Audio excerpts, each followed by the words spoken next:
UPPCS top 5 की daily series में आप सभी का स्वागत है। और आज हम लोग क्वेश्चन पढ़ने वाले हैं 111 से 115।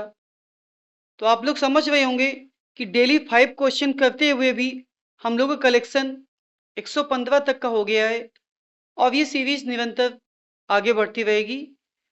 इसमें आज हम लोग देखेंगे दिल्ली सल्तनत और उसके साथ साथ जो निर्माण हुए हैं उस पर चर्चा करेंगे।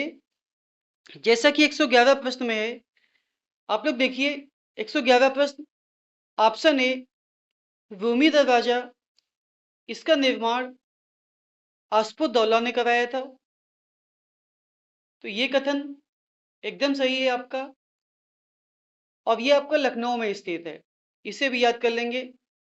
अलाई दरवाजा, इसका निर्माण खिलजी वंश के शासक अलाउद्दीन खिलजी ने कराया था।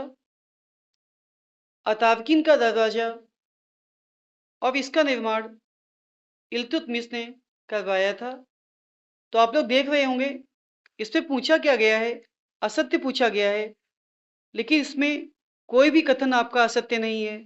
तो ऑप्शन डी करेक्ट आंसर होगा कि निम्न में कोई भी कथन असत्य नहीं है। नेक्स्ट क्वेश्चन 112 पे आते हैं। इस पे फिर से एक बार दो कथन दिए हैं और आपको बताना है कि इसमें से कौन सा कथन सही है। तो पहला कथन क्या कह रहा है, जो 2.5 दिन का झोपड़ा है यह ऐबक के द्वारा बनवाया गया था। ऐबक आप लोग जान रहे होंगे गुलाम वंश का संस्थापक था। कुतुब मीनार का आरंभ कथन 2 में, तो ये भी ऐबक।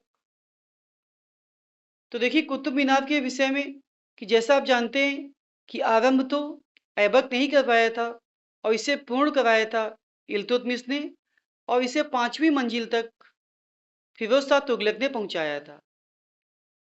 तो कुतुब मीनार का जो आरंभ है ऐबक, ये कथन आपका सही है। और जो 2.5 दिन का झोपड़ा है ये भी ऐबक के द्वारा बनवाया गया था। तो उपरोक्त में से दोनों कथन आपके सही हैं। तो ऑप्शन सी आपका आंसर हो जाएगा। नेक्स्ट क्वेश्चन, फिर से इसमें देखिए दो कथन दिए हैं। सुल्तान गढ़ी का मकबरा कथन 1 में, तो ये इल्तुतमिश के द्वारा बनाया गया था। अब ये भी जान लीजिए इल्तुतमिश को गुलाम वंश का वास्तविक संस्थापक कहते हैं। 12 खंबा का महल ये मोहम्मद बिन तुगलक के द्वारा बनवाया गया था। और ये दोनों कथन आपके सही हो जाते हैं। तो इसका आंसर ऑप्शन सी उपरोक्त दोनों कथन सही है। तो ध्यान दीजिएगा सुल्तानगढ़ी का मकबरा इल्तुतमिश और 12 खंबे का महल मोहम्मद बिन तुगलक। नेक्स्ट क्वेश्चन, फिर से एक बार कथन वाले क्वेश्चन आ गए हैं और ये कथन वाले ही ज्यादा से ज्यादा पूछे जाते हैं आपके एग्जाम में, तो इनकी संख्या हमने ज्यादा कर दी है। इसमें देखिए क्या कह रहा है कि घोड़ों को दागने की प्रथा, तो ये अलाउद्दीन खिलजी के द्वारा चलाई गई थी। हुलिया प्रथा, तो हुलिया प्रथा भी अलाउद्दीन खिलजी के द्वारा चलाई गई थी। तो ऑप्शन 2 आपका गलत हो जाता है। अब बात करें आंसर की, तो इस पे केवल पहला आंसर ही सही है कि कथन 1 आपका सही है कि घोड़ों को दागने की प्रथा अलाउद्दीन खिलजी की है। अब उसके साथ साथ आप ये भी जान लीजिए कि जो हुलिया प्रथा है, तो ये प्रथा भी अलाउद्दीन खिलजी के द्वारा चलाई गई थी। बात करें इस क्वेश्चन के आंसर की, तो इस क्वेश्चन का आंसर तो ऑप्शन ए होगा।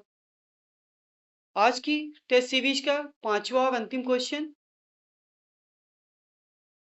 देखिए, इस पे बात करिए इक्ता के विषय में। तो आप लोग जानते होंगे कि इक्ता का जो शुभारंभ है वो किया गया था मोहम्मद गौरी, ध्यान से सुनेंगे, और इसका व्यापक रूप से जो इस्तेमाल किया गया था यानी सुचारू रूप से जो चलाया था वो इल्तुतमिश ने चलाया था। अब यहाँ ये पूछ रहा है इक्ता एक अरबी भाषा का शब्द है, तो ये कथन आपका सही है। और उसके साथ-साथ एकता का अर्थ क्या होता है? तो एकता का अर्थ भूमि का टुकड़ा। तो ऑप्शन सी दोनों कथन आपके सही हैं। तो ये थी 5 टेस्टों की सीरीज जो निरंतर चल रही है। तो आप लोग बने रहें मैग्नेट माइंड क्लासेस के साथ। धन्यवाद।